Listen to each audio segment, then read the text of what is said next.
اعوذ باللہ من الشیطان الرجیم، بسم اللہ الرحمن الرحیم۔ امید ہے آپ سب خیریت سے ہوں گے۔ اب بڑھتے ہیں اپنے تیسرے لیسن کی طرف، جو کہ ہے سر سید کے اخلاق و خصائل۔ سر سید کے اخلاق و خصائل کے رائٹر ہیں مولانا الطاف حسین حالی۔ مولانا الطاف حسین حالی 1837 میں پیدا ہوئے ہیں اور 1914 میں ان کی وفات ہوئی ہے۔ یہ سبق سر سید کے اخلاق و خصائل جو ہے یہ مصنف کی مشہور زمانہ کتاب حیات جاوید سے منتخب کیا گیا ہے۔ مصنف سبق میں سر سید کے اخلاق و خصائل پر خوب تبصرہ کرتے ہیں اور ان کی زندگی کے چند گوشوں کو ہمارے سامنے لاتے ہیں۔ مصنف بتاتے ہیں کہ سر سید کو مطالعے کی ابتدا سے ہی عادت تھی۔ انہوں نے اپنی مشہور زمانہ کتاب تصنیف خطبات احمدیہ 1.5 برس میں لکھی۔ سر سید بچوں اور بوڑھوں اور لڑکوں کے ساتھ ہمیشہ مسکرا کر ملتے تھے۔ سر سید کی عادت میں ہمیشہ اپنے خاندان کی محبت، وطن کی محبت، دوستوں کی محبت کا جذبہ نمایاں رہا ہے۔ اب بڑھتے ہیں پیراگراف کی طرف۔ دوستوں اور مہمانوں سے ان کا دسترخوان بہت کم خالی ہوتا تھا۔ جس دن کوئی مہمان نہ ہوتا وہ کھانا کھاتے وقت بشاش نہ ہوتے تھے، اور جس دن زیادہ مہمان ہوتے اس دن ان کے گھر عید ہوتی تھی۔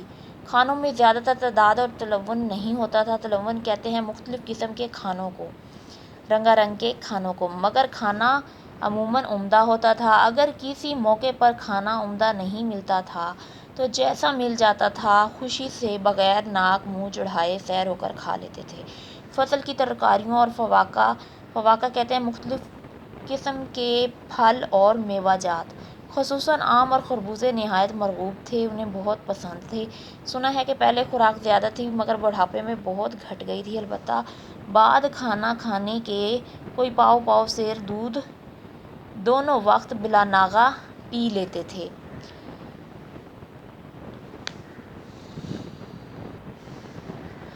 سر سید احمد خان کو مہمان نوازی کا بہت شوق تھا۔ وہ میزبانی کے آداب سے خوب واقف تھے، اس لیے مہمانوں کی خاطر مدارت کر کے انہیں بے حد خوشی حاصل ہوتی تھی۔ سر سید احمد خان کا مزاج تھا کہ جس دن ان کا شریک طعام یعنی کہ کھانا کھانے کوئی مہمان نہ آتا تو وہ خوشی محسوس نہ کرتے تھے، جس دن زیادہ مہمان آ جاتے تو اس دن ان کی خوشی کا کوئی بھی ٹھکانہ نہ ہوتا تھا۔ سر سید ان کی خدمت کر کے بے حد خوشی محسوس کرتے تھے اور اس دن ان کے گھر عید کا سا سماں ہوتا تھا۔ سر سید کا دسترخوان رنگا رنگ اور مختلف قسم کے کھانوں سے پُر ہوتا تھا۔ کھانا عام طور پر بہت لذیذ اور عمدہ ہوتا تھا۔ عموماً دیکھا گیا ہے کہ جب ہمارے ہاں کوئی مہمان آ رہا ہو تو ہم اس کے لیے مختلف اقسام کے کھانوں کا اہتمام کرتے ہیں۔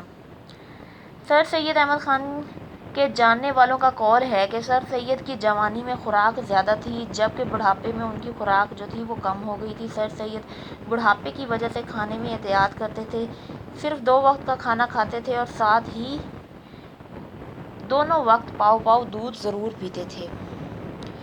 ظرافت اور خوش طبعی ان کی جبلت میں داخل تھی، مگر جس طرح ان کی اور باتوں میں بناوٹ نہ تھی اس طرح ظرافت اور خوش طبعی میں مطلق تصنع نہ تھا۔ تحریر میں، تقریر میں، بات چیت میں جو لطیفہ یا شوخی ان کو سوجھ جاتی تھی، اگرچہ کیسی ہی شرم و حجاب کی بات ہو ان سے ضبط نہ ہو سکتی تھی، مگر ہر ایک امر کے بیان کرنے کا خدا نے ایسا سلیقہ دیا تھا کہ کوئی بات تہذیب کی حد سے متجاوز نہ ہونے پائی تھی۔ اس پیراگراف میں بیان کر رہے ہیں شاعر کہ سر سید احمد خان کے اوصاف میں ظرافت اور خوش طبعی کے بارے میں بتایا گیا ہے کہ سر سید کی فطرت میں ہنسی مذاق اور خوش مزاجی بہت زیادہ تھی۔ ہنسی مزاح اور خوش مزاجی زندہ دل لوگوں کی خاصیت ہوتی ہے۔ سر سید احمد خان فطری طور پر خوش مزاج اور ظریف تھے۔ جس طرح ان کی معمول کی باتوں میں تصنع اور بناوٹ نہ تھی، اسی طرح ان کی ظرافت اور خوش مزاجی میں بھی بناوٹ نہ تھی، کیونکہ تصنع اور بناوٹ کی باتیں غیر مؤثر ہو جاتی ہیں۔ بناوٹ اور مصنوعی گفتگو وقتی طور پر ذہن کو متاثر کرتی ہے، اس لیے عارضی ہوتی ہے، جبکہ فطری باتیں جو ہوتی ہیں وہ دل کو چھو جاتی ہیں، اس لیے دیر پا اور مؤثر ہوتی ہیں۔ ہنسی خوشی کی باتیں ماحول کو خوشگوار بھی بنا دیتی ہیں۔ سر سید کی ایک خوبی دو سوال سے گفتگو کے علاوہ ان کی تحریر اور تقاریر میں بھی نمایاں تھی۔ کیا تھی؟ ان کی تحریروں اور تقاریر میں بھی ان کی باتیں نمایاں تھیں۔ وہ ہنسی مذاق میں انسان غیر متوازن ہو جاتا ہے۔ عام طور پر یہ تاثر بتایا گیا کہ سر سید مردم بیزار تھے، مگر یہ بات غلط ہے کہ مصنف نے سر سید کے ظرافت اور خوش مزاجی کے پہلو کو پیش کر کے یہ تاثر غلط ثابت کر دیا ہے کہ دراصل سر سید احمد خان ہنسی مذاق، خوش مزاجی اور دل لگی جیسے اوصاف سے متصف تھے۔ تیسرے پیراگراف کی طرف بڑھتے ہیں۔ محنت اور جفاکشی کی قابلیت بھی سر سید کے خاص اوصاف میں سے تھی۔ قطع نظر اس کے کہ ابتدا سے ان کو کام کرنے کی عادت رہی، ان کے قوی میں فطرتاً مشکلات کے برداشت کرنے اور کسی کام سے ہمت نہ ہارنے کی لیاقت اور استعداد رکھی گئی تھی، اور ظاہراً ان کی غیر معمولی ذہانت بھی ان کے دائمی غور و فکر اور دماغی محنت کا نتیجہ تھی، کیونکہ بچپن میں، جیسا کہ خود سر سید کے بیان سے معلوم ہوا ہے کہ وہ باعتبار ذہانت و جودت کے اپنے ہم چشموں میں کچھ زیادہ امتیاز نہ رکھتے تھے، مگر چونکہ انہوں نے اپنے تمام قوے سے جو خدا تعالیٰ نے ان کے نفس میں ودیعت کیے تھے پورا کام لیا تھا، اور اس لیے ان کے ذہن و حافظہ اور عقل سب کو جلا ہو گئی تھی۔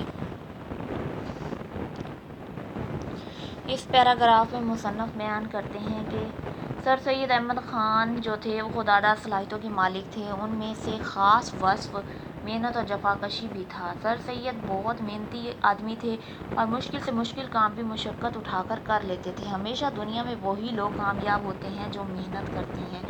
در حقیقت سر سید کو شروع سے ہی اپنا کام خود کرنے کی عادت تھی۔ فطری طور پر سر سید مضبوط اعضاء کے مالک تھے، جنہیں بروئے کار لا کر انہوں نے مشکل حالات کا مقابلہ حوصلہ مندی سے کیا، اور زندگی میں جتنی بھی اعلیٰ کامیابیاں اور کامرانیاں حاصل کیں وہ انہوں نے اپنی حد سے زیادہ ذہانت اور مشقت کی عادت کی وجہ سے حاصل کی تھیں۔ چنانچہ سر سید کی زندگی میں جتنی بھی کامیابیوں کا سلسلہ دکھائی دیتا ہے وہ ان کے مسلسل غور و فکر اور دماغی محنت کی وجہ سے تھیں، اور فطرت کی طرف سے عطا کردہ صلاحیتوں اور خوبیوں کا مزاج ہوتا ہے۔ کیا ہوتا ہے؟ فطرت کی طرف سے عطا کردہ صلاحیتوں اور خوبیوں کا مزاج ہوتا ہے کہ اگر ان کو استعمال میں لایا جائے تو اس میں اضافہ اور نکھار پیدا ہوتا ہے، ورنہ یہ ضائع ہو جاتی ہیں۔ اب بڑھتے ہیں اپنے چوتھا پیراگراف کی طرف۔ ہم صرف اہم پیراگراف کی ہی تشریح کریں گے جو اکثر امتحانات میں آتے ہیں۔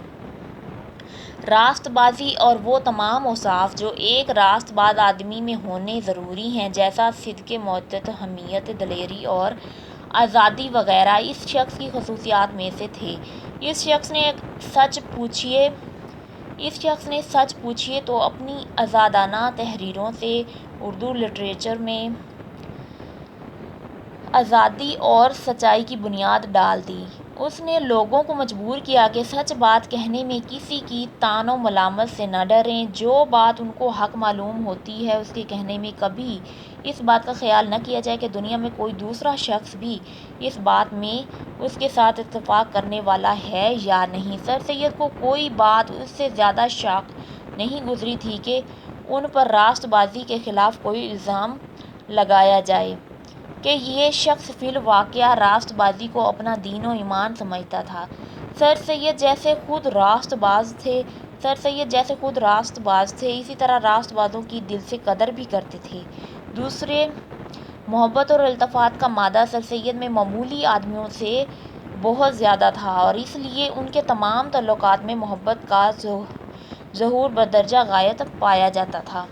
اس پیراگراف میں شاعر بیان کرتا ہے کہ اللہ تعالیٰ نے سر سید کو بے پناہ خوبیوں اور قابلیت اور اوصاف عطا کیے تھے۔ ان میں سے ایک خوبی راست بازی بھی تھی، اور راست باز آدمی جتنے اوصاف کا حامل ہونا چاہیے وہ ان میں بدرجہ اتم پائے جاتے تھے۔ سچے آدمی کی سب سے پہلی خوبی مصدق مودت یعنی سچی دوستی یا سچی محبت ہوتی ہے، کیونکہ راست باز آدمی خود بھی سچائی کی اہمیت اور لذت سے آشنا ہوتا ہے، اس لیے اس کی خواہش ہوتی ہے کہ اس کے دوست احباب بھی راست بازی کو اپنی زندگی کا شعار بنائیں اور جھوٹ جیسے کبھی گناہ کے مرتکب نہ ہوں۔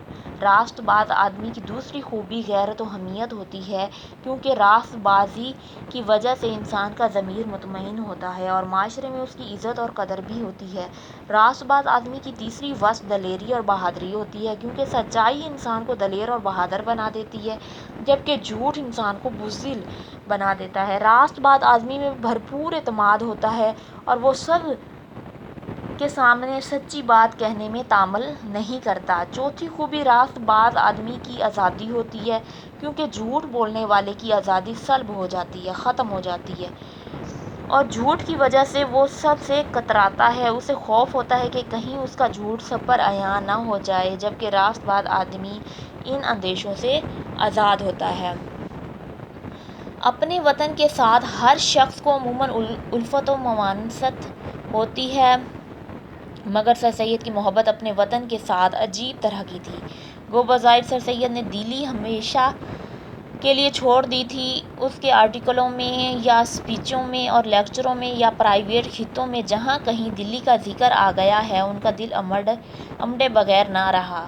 اگر غور کر کے دیکھا جائے تو سر سید کے دل میں قوم کی بھلائی کا خیال اور قومی ہمدردی کا جوش زیادہ تر دلی ہی کی تباہی اور بربادی نے پیدا کیا۔ سر سید جیسے ذکی الحس آدمی کے لیے یہ انقلاب ایک تازیانہ تھا۔ دلی کا سناٹا دیکھ کر ایسی چوٹ ان کے دل پر لگی جو رفتہ رفتہ اور آخر کار ناسور بن گئی تھی۔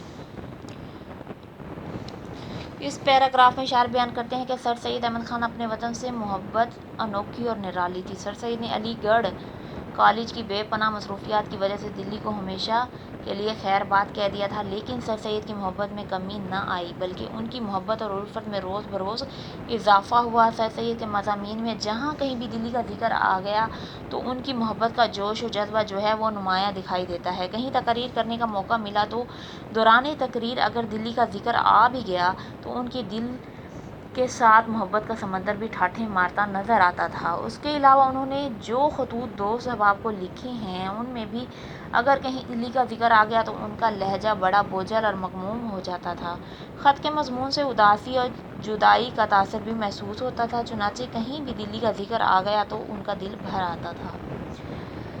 سر سید احمد خان کی دلی سے دلی وابستگی اور بے پناہ محبت کو ہی قومی ہمدردی اور قومی فلاح کا محرک قرار دیا گیا ہے۔ دلی کی تباہی نے سر سید احمد خان کے دل میں یہ خیال پیدا کیا کہ مسلمان جو ہر لحاظ سے اور ہر میدان میں زوال کا شکار ہو چکے ہیں، انہیں دوبارہ اس قابل بنایا جائے کہ ترقی کی راہوں پر گامزن کیا جائے۔ سر سید بہت حساس واقع ہوئے تھے۔ دلی کا خونی انقلاب ان کے لیے ایک تازیانہ ثابت ہوا تھا۔ دل میں کبھی خوشیوں اور رونقوں کا گہوارہ ہوا کرتا تھا، تباہی کے بعد شہر خاموشاں میں تبدیل ہو گیا۔ یہ سر سید کے لیے بہت بڑا صدمہ ثابت ہوا اور دل پر ایسی چوٹ لگی جو رفتہ رفتہ ان کے لیے عمر بھر کا روگ ثابت ہوئی۔ اس جبلی مہر و محبت کا مقتضا تھا کہ وہ اپنے رفیقوں اور نوکروں اور لگے بندوں کو تامقدر عمر بھر اپنے ساتھ نبھانا چاہتے تھے۔ جس شخص کے قدم ان کے ہاں جم گئے پھر نہ وہ اس کو اپنے پاس سے جدا کرنا چاہتے تھے اور نہ ان سے جدا ہونا چاہتے تھے۔ اول تو وہ کسی کی شکایت سنتے نہ تھے اور اگر کوئی کسی ملازم کی کوئی شکایت کرتا تھا تو اس کا کچھ اثر نہ ہوتا تھا۔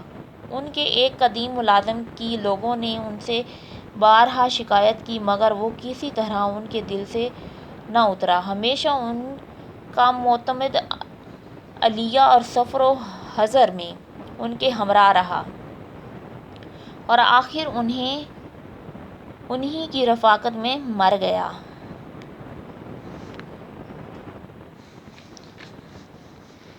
اس پیراگراف میں سر سید احمد خان کے بارے میں بتایا گیا ہے کہ وہ بہت مہمان نواز اور دوست نواز انسان تھے۔ ان کا اپنا قول تھا کہ دوستی کے آگے رشتہ و قرابت کی کچھ حقیقت نہیں ہے۔ دوست احباب کو اپنی زندگی کا ضروری حصہ اور اثاثہ سمجھتے تھے۔ ان کا دسترخوان بہت دوست احباب اور مہمان ان کے دسترخوان پر دوست احباب اور مہمان ضرور ہوتے تھے۔ جس دن زیادہ مہمان ہوتے اس دن ان کی خوشی کا ٹھکانہ نہیں ہوتا تھا۔ اگر ایک مرتبہ ان کے ہاں ملازمت اختیار کر لیتا کوئی تو وہ سر سید کے حسن عمل اور احسن برتاؤ کی وجہ سے جدا ہونا گوارا نہ کرتا تھا اور نہ ہی سر سید اسے خود سے جدا کرنا چاہتے تھے۔ عموماً دیکھا گیا کہ ملازم پیشہ اور نوکر کاہلی اور کام چوری کا ثبوت دیتے ہیں اور اپنے مالکان کے لیے درد سر بن جاتے ہیں۔ مالکوں کو ملازموں سے شکوے بھی ہوتے ہیں، اسی طرح ملازموں کو بھی اپنے مالکوں سے شکایت ہوتی ہے، جس کی وجہ سے مالک اور ملازم کے درمیان تناؤ اور کشمکش کی کیفیت پیدا ہو جاتی ہے۔ جبکہ سر سید کے ملازم ان سے بڑے مطمئن اور خوش تھے۔ پہلی بات تو یہ تھی کہ سر سید اپنے ملازم کے خلاف کسی سے کوئی شکایت وغیرہ سنتے نہیں تھے بلکہ منع کر دیا کرتے تھے، اور اگر کوئی ان کے ملازم کے خلاف شکایت کر بھی دیتا تو سر سید پر کوئی اثر نہیں ہوتا تھا اور نہ ہی ان کے اور ان کے ملازم کے درمیان تعلقات میں فرق آتا۔ سر سید کے قدیمی ملازم کی لوگوں نے کئی بار شکایتیں کیں مگر پھر بھی وہ ملازم ان کی نظروں سے نہیں گرا اور نہ ہی ان کے دل میں اس ملازم کا مقام کم ہوا، اور وہ ملازم ہمیشہ ان کا قابل اعتماد رہا۔ سفر میں ہوتے یا گھر میں، دونوں صورتوں میں ان کے ساتھ رہا اور سر سید کی رفاقت اور معیت میں ہی اس جہان فانی سے رخصت ہو گیا۔ سیر چشمی، فراغ حوصلگی سر سید کے خاص اوصاف میں سے تھی۔ انہوں نے اپنی کمائی سے نہ کبھی مال جمع کرنے کا ارادہ کیا اور نہ اولاد کے لیے کوئی جائیداد خریدی، بلکہ جو کچھ کمایا اس کو یا اپنی مرضی، آسائش اور سچی عزت اور نیک نامی کے ذرائع میں صرف کیا، یا کنبے کی خبر گیری، مستحقوں کی امداد، اولاد کی تعلیم، ملک اور قوم کی بھلائی اور مذہب کی حمایت میں اٹھایا تھا۔ اس پیراگراف میں شاعر بیان کرتے ہیں کہ سر سید احمد خان نے بھی ساری عمر قناعت پسندی کو شیوا بنا رکھا تھا، کسی لالچ اور حرص کا شکار نہیں ہوئے، زندگی کے سرد و گرم نشیب و فراز میں بھی ہوس اور لالچ کے قریب نہیں گئے۔ اس کے علاوہ سر سید کھلے دل اور حوصلے مند تھے۔ کھلے دل والے شخص کی خوبی ہوتی ہے کہ وہ مال و دولت جمع کرنے کا قائل نہیں ہوتا، چنانچہ سر سید نے کبھی مال اور دولت جمع نہیں کیا، حالانکہ جج کے عہدے سے ریٹائر ہوئے تھے۔ جس کام کا دل میں خیال ہوتا اس کے لیے بے دریغ روپیہ خرچ کرتے تھے۔ اس لیے اپنی اولاد کے لیے نہ مال و دولت جمع کیا، نہ ہی ان کے لیے جائیدادیں وغیرہ خریدیں، بلکہ جو کچھ بھی سر سید نے کمایا اس کو اپنی ضروری آسائش و آرام اور روزمرہ کی ضروریات پر خرچ کیا۔ اس کے علاوہ انہوں نے قوم کی بھلائی اور فلاح پر خرچ کر دیا۔ سر سید نے اپنے خاندان کی دیکھ بھال اور خبر گیری پر بھی صرف کیا، مستحقوں کی مدد و معاونت، اولاد کی تعلیم و تربیت، ملک اور قوم کی بھلائی اور بہتری اور مذہب کی حمایت و ترقی میں اپنے مال و دولت کو استعمال کیا، اور ملک و قوم کی سچی خیر خواہی اور بھلائی کے کاموں میں بے دریغ خرچ کرتے تھے۔ یہی وجہ ہے کہ سر سید برصغیر کے مسلمانوں کو قہر گمنامی سے نکالنے میں کامیاب ہوئے۔